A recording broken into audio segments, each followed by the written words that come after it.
Kisah pasang surut sejarah dan lika-liku peradaban telah dilalui masyarakat Jawa. Ada semacam rentang peradaban mulai dari kemudian penemuan Pithecanthropus erectus, atau di Kabupaten Mojokerto itu ditemukan Homo erectus yang hidup sekitar 1,5 juta tahun silam. Seiring dengan perkembangan dan perubahan budaya, tidak bisa dipungkiri puncak peradaban perunggu di awal abad Masehi ini kemudian masuk dan berkembangnya agama Hindu dan Buddha ke Nusantara. Sehingga sejak abad pertama Masehi inilah kemudian berkembang sendi-sendi kehidupan yang berlandaskan pada ajaran agama Hindu dan Buddha.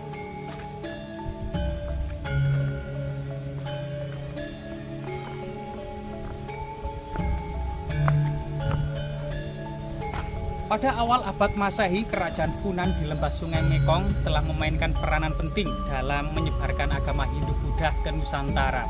Muncul koloni-koloni pertama Hindu-Buddha seperti di Kutai, yaitu yang didirikan oleh Mulawarman, yang ayahnya adalah Aswawarman dan kakeknya adalah Kudungga. Begitu juga di Jawa Barat muncul kerajaan Tarumanegara yang dipimpin oleh Purnawarman.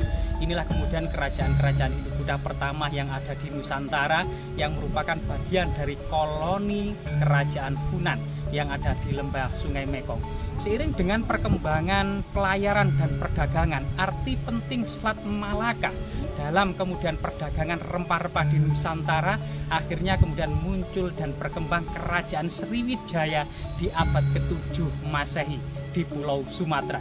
Lembah Sungai Batanghari dan Sungai Musi menjadi pusat dan penyebaran agama Hindu dan Buddha di Nusantara sejak abad ke-7 Masehi.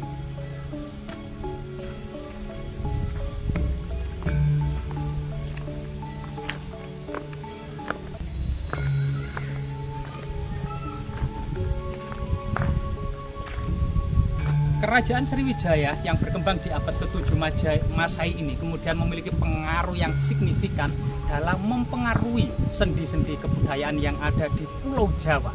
Sehingga kemudian muncul dinasti Sailendra di Jawa Tengah dengan berbagai macam tinggalan yang sangat monumental. Seiring dengan perkembangan dinasti Sailendra ini pula kemudian sebuah kondisi yang berbalik, dari Sriwijaya menguasai Sailendra, kemudian berbalik Sailendra menguasai Sriwijaya.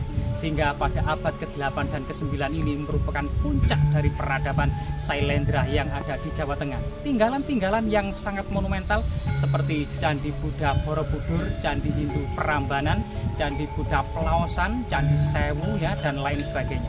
Ini merupakan salah satu kemudian kebanggaan bagi generasi yang di abad-abad ke-8 dan ke-9 menjadi negara superpower pada waktu itu. Hanya ada 3 dinasti di dunia waktu itu yang menjadi negara adidaya. Dinasti Tang di timur, kerajaan Sailendra di Jawa Tengah, dan Bani Umayyad di barat. Ini sesuatu yang sangat membanggakan. Seiring dengan perkembangannya kemudian dan dinamikanya ya, pasang surutnya, kemudian serangan Sriwijaya, letusan Gunung Merapi, perebutan kekuasaan yang berlarut-larut dinasti Sailendra, akhirnya kemudian Jawa Tengah ditinggalkan. Sejak tahun 929, Empu Sindok memindahkan pusat pemerintahan Jawa berada di Jawa Timur. Maka Datuan I Tambelang Jombang, maka Datuan I Watugalo, dan pada masa Empu Sindok kita ketahui istana Jawa sudah berada di Watan, yaitu Madiun, yang kemudian tahun 1016 terjadi Mahapralaya.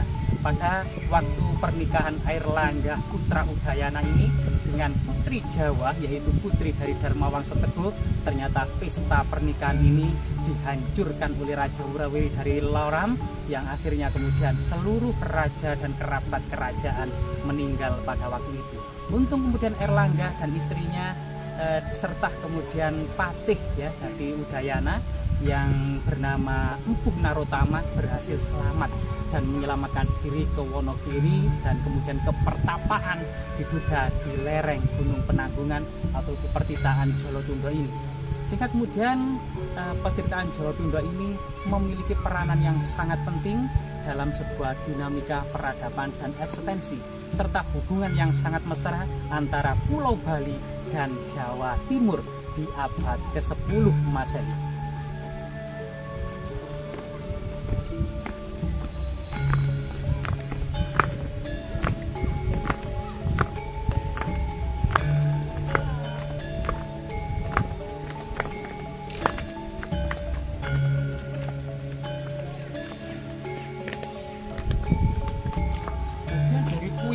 Petirtaan Jolotundo ya.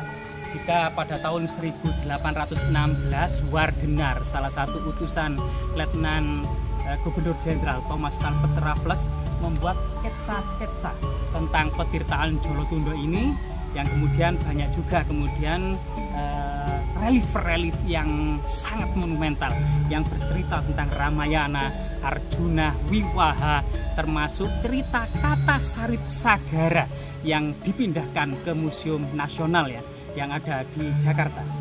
Dalam dinding Petirtaan Jolotundo ini tertulis bagian kanan gempeng, kemungkinan nama dari petirtaan ini, dan yang sebelah kiri tertulis angka tahun 899 Saka atau tahun 977 Masehi. Sehingga kemudian pada tahun 977 ini, apakah ini merupakan lahirnya Airlangga atau pertapaan Airlangga, ataukah lahirnya ayah dari Airlangga yaitu Udayana, atau mungkin juga raja yang lain sebenarnya yang membangun Petirtaan Jolotundo ini? Nanti kita akan mencoba mengungkap satu persatu dalam perspektif sejarah. Bahkan kemudian di dalam dinding bagian bawah di dekat kolam itu ada semacam inskripsi yang terbaca Mergayawati dan Udayana. Bagaimana kemudian konteks kesejarahannya, fungsi Petirtaan Jolotundo, dan siapa membangunnya memang masih misteri, sampai saat ini masih menjadi perdebatan di antara para ahli.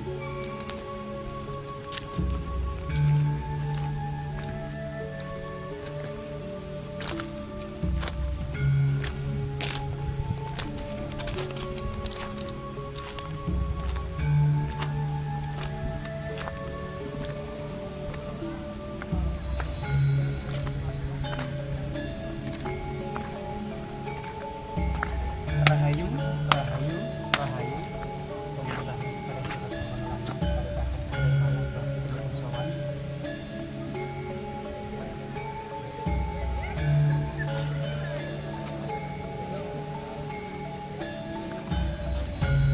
Jika kita membedah satu persatu petirtaan dan sejarah dari Petirtaan Jolotundo ini, ternyata memang beberapa inskripsi yang ada, misalnya inskripsi yang terbaca sampai saat ini in situ, Mergayawati dan Udayana. Ternyata Mergayawati dan Udayana ini berada di dalam sebuah epik kuno, bagian dari ya sebuah cerita Kata Sarit Sagara. Itu sebuah cerita kuno yang bercerita tentang seorang Dewi Mergayawati, permaisuri dari Raja Sahasranika dari kerajaan Vatsa, yang kemudian karena kutuk bidadari harus meninggalkan istana dan berjalan ke dalam hutan, ya terlunta-lunta dalam keadaan hamil tua, kemudian ditolong oleh burung Garuda, dibawa terbang menuju pertapaan Udaya Parwa. Di pertapaan Udaya Parwa inilah kemudian lahir Udayana, sehingga kemudian Udayana ini merupakan putri dari Mergayawati. Raja Udayana kemudian seketika sudah dewasa akhirnya juga bertemu dengan ayahnya, yaitu Raja Vatsa yang bernama Raja Vatsa ya tadi yang Sahasranika. Jadi cerita atau inskripsi Udayana dan Mergayawati dalam inskripsi yang terpahat di Petirtaan Jolotundo ini sehingga sebagian para ahli mengatakan bukan Raja Udayana yang ada di Pulau Bali. Tetapi jika kita menilik inskripsi pembangunan Jolotundo tahun 977 gitu ya, dengan masa hidup Raja Udayana atau mungkin lahirnya Raja Udayana, entah itu kebetulan atau mungkin sesuatu yang sudah direncanakan oleh leluhur kita, ternyata memiliki korelasi yang sangat-sangat sangat-sangat tepat. Dimana kemudian jika kita tahu tahun 1016 itu adalah pernikahan Airlangga, putra dari Raja Udayana. Airlangga sendiri diduga lahir tahun 1000 gitu ya. Jika tahun 1000 merupakan lahirnya Raja Udayana gitu ya, dikurangi tahun 977, maka terpaut sebuah angka 23. Angka 23 lahirnya Airlangga ini bisa jadi memang pernikahan Raja Udayana di umur 22 dengan seorang putri Jawa Timur. yang bernama Mahendradatta Gunapriya Dharmapatni, sehingga sangat relevan jika memang Udayana yang terpahat merupakan cerita dalam kata Saritsagara, namun juga bisa diartikan bahwasanya petirtaan Jolotundo ini dibangun pada masa lahirnya Prabu Udayana, Raja Bali. Dan ini sesuatu yang sangat luar biasa sekali jika petirtaan Jolotundo ini memiliki erat kaitan dengan raja-raja Bali atau hubungan yang sangat mesra antara Pulau Bali dan Jawa Timur. Sehingga kemudian Udayana yang terpahat dalam inskripsi memang merupakan cerita dalam kata Saritsagara, juga bisa jadi merupakan momentum untuk memperingati lahirnya Prabu Udayana yang ada di Pulau Bali, yang memang ternyata menikah dengan putri Jawa Timur, yaitu Mahendradatta Gunapriya Dharmapatni. Mahendradatta sendiri atau Mahendradatta Gunapriya Dharmapatni sendiri merupakan putri dari Makutha Wangsawardhana yang juga memiliki saudara Dharma Wangsa Teguh, dan Makutha Wangsawardhana ini merupakan putra dari Lokapala dan Sri Isana Tunggawijaya yang merupakan putri dari Empu Sindok.